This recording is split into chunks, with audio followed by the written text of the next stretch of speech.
என் பெயர் ஐடா Sofia Scudder. என் குடும்பத்தினர் அனைவரும் அமெரிக்க நாட்டை சார்ந்தவர்கள்.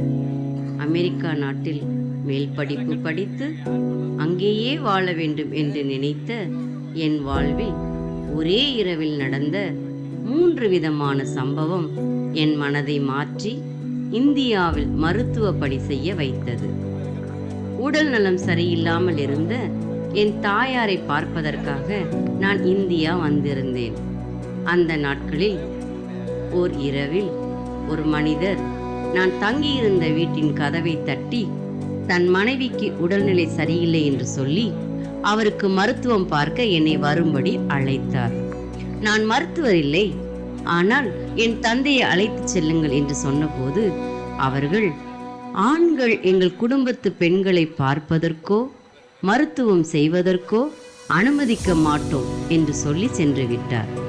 அவரை தொடர்ந்து 2 நபர்கள் உதவி கேட்க அவர்களுக்கும் என்னால் உதவ முடியவில்லை.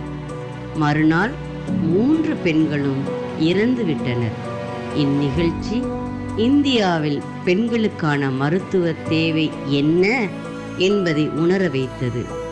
என் எதிர்கால லட்சியத்திற்கும் கடவுளின் அழைப்பிற்கும் இடையே நடந்த கடுமையான மன போராட்டத்திற்கு பின் கடவுளின் திட்டத்திற்கு என்னை ஒப்பு கொடுத்து அமெரிக்கா சென்று மருத்துவ படிப்பை படித்து இந்தியா வந்து மருத்துவ மிஷனரியாக என் சேவையை செய்தேன்.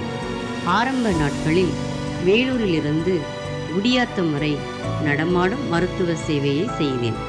பின்னர் பெண்கள் மற்றும் குழந்தைகளுக்காக மேரி டெஃபல்செல் என்ற மருத்துவமனையை தொடங்கி பலருக்கும் என்னால் முடிந்த மருத்துவ சேவையை செய்தேன்.